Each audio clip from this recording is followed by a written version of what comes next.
This was only found out about 8 or 10 years ago. Because there was none around, because they were used. I am a OSS operative. Okay. Which is Office of Strategic Services. That was our country's first definite intelligence organization.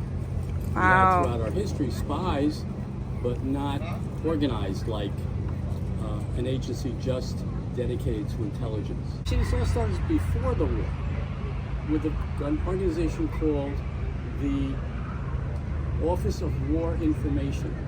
That was a federal office that was set up by the Roosevelt administration to keep an eye on what was going on, because they knew that there was a crazy person in Europe and a military government in Japan, and Japan was slowly moving down the Pacific. We were very America first, neutral. We want to remain neutral. We don't want to get involved in other people's business because we have the oceans to protect us. They're never going to bother us. Right. Well, the Roosevelt administration didn't totally agree with that, so they established this Office of War Information, and they wanted William Donovan to be its director. And their main purpose was gather information, work with mass media, which was newspapers and radio. So they established it, and what they did was Donovan was a go-getter. He wasn't going to sit in an office in Washington and read newspapers. He set up a network to follow what was going on all over the world. Wow. He had offices in Atlanta.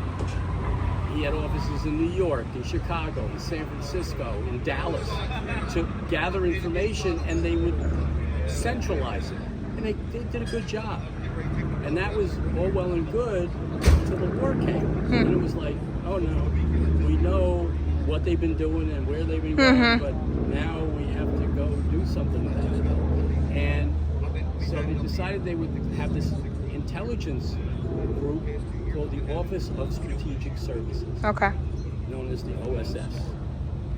And again, they want Donovan. And there was, well, it's military. He doesn't know, he's a district attorney, he doesn't know about military. Donovan was in the First World War.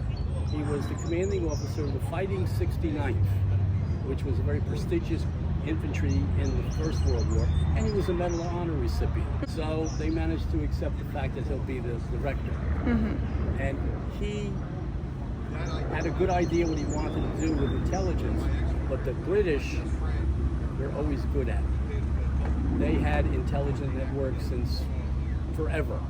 The only time they messed up is like our revolution, and it wasn't their fault, it was the king's fault. So this is a saga. Donovan goes to England. Okay?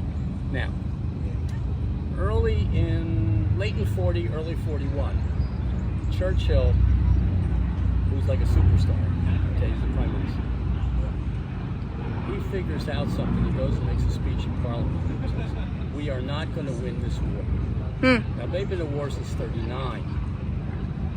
We're not going to win this war. They're like, whoa, can't do that. You know, we're not going to win it if we fight it the way we always fight it. You can't fight a war from an office in Whitehall. You have to be out in the field. You have to be there. You have to outsmart the enemy. We have to do dirty tricks. And they're like, oh, it's so gentlemanly. That's not what they've done. We have an empire to protect. We can't afford to let Germany take over our empire. Right. With that, he pushes and establishes a thing called the Special Operations Executive. Okay, known as SOE. We're big on letters. SOE, okay? And basically what he's created, if we can jump into modern language and modern times, he's creating what becomes known as MI6. They didn't have the MI letters up until then, but they only had, if they did, it would only go up to MI5. And MI5 is basically like our FBI. MI6 is counterintelligence, which is all the dirty tricks. So, Roosevelt's talking to Churchill, sends Donovan over. Donovan's trained as SOE, as an executive, to run the show. Then Donovan, very much like Roosevelt. Roosevelt, well, when he appointed Donovan or asked him to be confirmed by the Senate, everybody's going, you can't do that, Mr. President. He's this, he's that, he's a Republican, you're a Democrat. Roosevelt's big thing, which I respect him for, is he didn't care. He didn't care what party you belonged to, as long as it wasn't the Communist Party. If you were Republican, Democrat, Independent, but if you were the person to get the job done, you were the person you wanted. It didn't matter. Man, woman, didn't matter. I want that person. He got Donovan. Donovan now comes back and has the same attitude. I want certain people that can get the job done. Not only as spies, but as combatants. I don't want to have to sit in a recruiter's office and say, you'll be good for Army Intelligence, you'll be good for this. I want smart people. We want people that are not only smart, but athletic, good decision makers, think quickly on their feet, speak more than English, preferably German, French, Italian, Japanese, Chinese, because we're going to work in Asia too. And we want people that are loyal to the country. And it doesn't mean just because if their parents came from Germany, they're not going to be loyal. We want people that can do it. And we're going to set up a system. And he sets up, in the beginning, he recruits all these people and they're trained by British people in America. They're trained at two places. One annoyed Congress a whole lot, and the other one nobody knew about for a long time. The one that annoyed Congress was, where do they have the training ground for the OSS? They take over the Congressional Golf Course in Washington. One is a place called Camp X, which is not that far above the border into Canada. You got to remember, Canada is British. So they had people there that could train, that were training SOE personnel. I'm trained like James Bond. I just don't go around and kill people. Right. My job is to gather information. Yeah. If I had to kill people, I would, and not lose any sleep because they're the enemy. But my job is to establish assets in a village like this, which I have. I've established an asset with William, who's the master mechanic, and Madame Devereaux, who just visited here and left. They give me information that I forward to the Allied Command because it's pre-invasion. It'll help them establish what they have to do. And I'll give you an example. So a captain comes into Madame Devereaux's shop, and she's got a little cheat sheet and knows what ranks are and what their uniform piping and stuff represent. She finds that this guy is a captain in an armor division. And she reports that to me, and I know because I'm a spy and I know this, but she doesn't know it. If he's a captain, we're talking about the German army here. You don't become a captain unless you've had 12 tanks. That means he didn't come to visit his uncle or somebody. He came in with 12, his and 11 other tanks. Now I send that information over across the channel. It's like this little sleepy village somewhere over here. It's got 12 tanks. Well, we know, let's avoid that village. Or let's keep an eye on that village because we know tanks can come from there. Wow. Little tiny bit of information. Yeah, it can change so much and save so many lives. Yep. That's crazy. And that's what I do. That's my part. And it's incredible of like how many of those people in history that we'll never know about were doing that and saved so many countless lives. I'm going to show you a card trick. You've seen these, right? Yes. They're made by the U.S.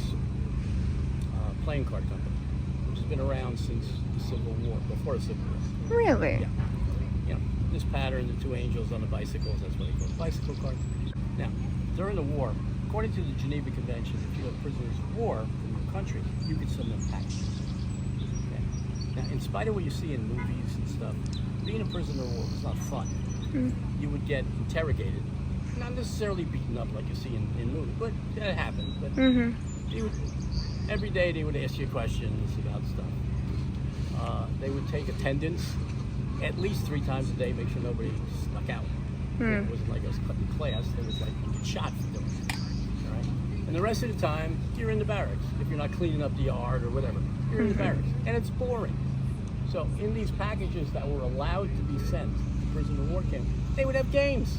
Monopoly, checkers, chess, dominoes, and playing cards. Somewhere, just to give you, so you can understand what happened, the way playing cards are made, they're not made printed individually. They're printed on big sheets, and then they're assembled, and then they're put into decks. Okay?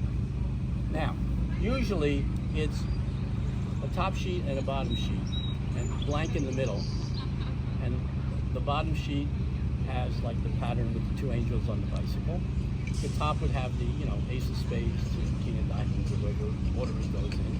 And they'd come down, and they'd be meshed together and glued and heat sealed with a water-soluble vegetable glue. They can't use the old horsehair glue that they use for furniture because it's poisonous and it make you sick. Somebody came up with the idea. We're sending these to prisoners of war. Why don't we help them? Because first duty of prisoner of war is to escape. Yeah. Why don't we help them? They come up with the idea of in between these two, we're going to put in very fine paper with an image on it. Some big sheets of paper, some big image. It's going to be like cigarette paper or tissue paper thin. The thinnest they could get that they could print on. So now, when it came down, there's a third one. They're like making paper Oreos. It's coming down, and they seal it. And everything. Now, what happens is they have to get word to the prisoners of war. There's something in there that's going to be helpful for your escape. So if you got captured in, let's say, February of '42, okay, and you're a pilot, and your plane got shot down in the escape. You don't know about it because they didn't have these. You get captured later in the war. You know about this. You pass the word on, and that's how the word of mouth gets going. So you know. Now what happens is you take each individual card and you put that card in water. Oh wow. Okay, because it's water-soluble ink, and you take that card and you peel it, and it reveals a puzzle piece. Okay, now you got to figure out how am I going to put the puzzle together. Right. Okay, so let's say you go through 51 cards and you don't have any idea, but on the 52nd card you get the key to how to put it together. And when you put the entire deck together,